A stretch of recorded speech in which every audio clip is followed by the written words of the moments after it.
So gratitude is something that's well woven into the Jewish tradition. There's a teaching that we're supposed to say 100 blessings a day. Now, often we think of blessings as just these habitual formulations that we have to say before we do a certain act. Before you eat food with bread, you say motzi. Before you drink juice or wine, you make a certain kind of blessing. And before any number of different acts when we wake up in the morning. So we have to say these words. We kind of rattle them off. Those who are familiar with the blessings may fall into the habit of just rattling them off kind of mindlessly. But the blessing that we say, for example, when we wake up in the morning is not just a formula that's obligatory to say. It is something that's supposed to change our thinking. We have to remind ourselves of that. So sometimes our natural state might be to wake up and say, oh, I'm so tired, I feel awful, or oh man, I have such a stressful day ahead of me. But what if we use the words of the blessing to open ourselves to gratitude and say, amazing, I'm awake. How beautiful that I have this day in front of me. Thank God I wake up and I can stand up and I'm here and I'm alive. Or before we eat food, rather than just stuffing it in our mouth, or rather than thinking like, oh, this is not as good as I thought it would be, or oh, I wish I had some other food to eat. This is so boring. I'm tired of this. It's not good.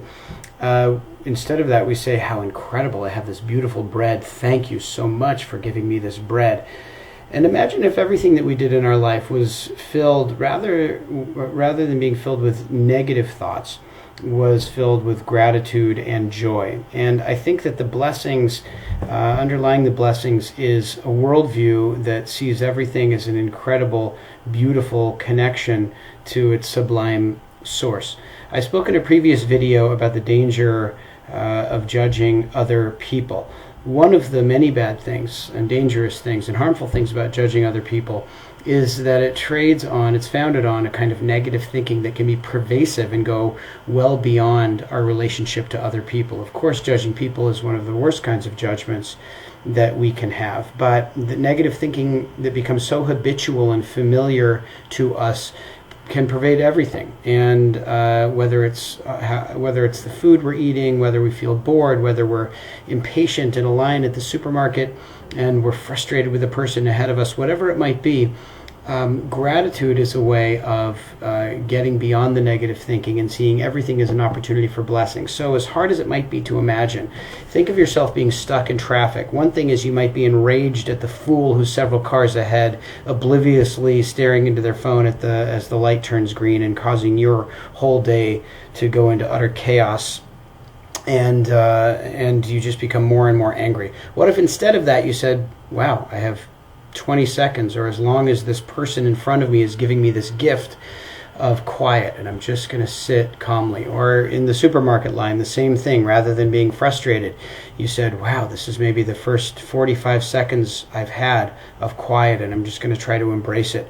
Or the food that you didn't want to eat because you wanted to go to that restaurant, but instead you went to that one.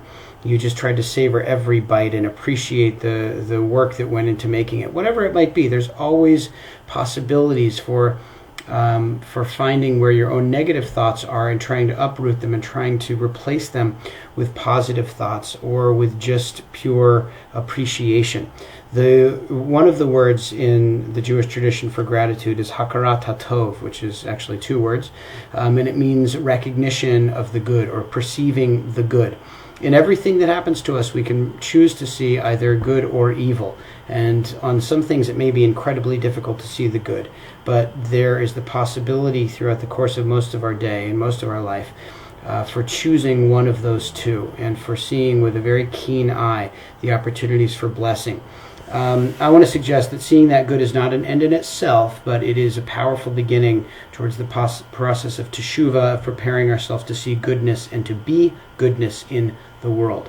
So let's practice that and look for every day. There are a million opportunities probably, and I want to challenge you and myself to look upon the events of the day, small or large, as opportunities for gratitude.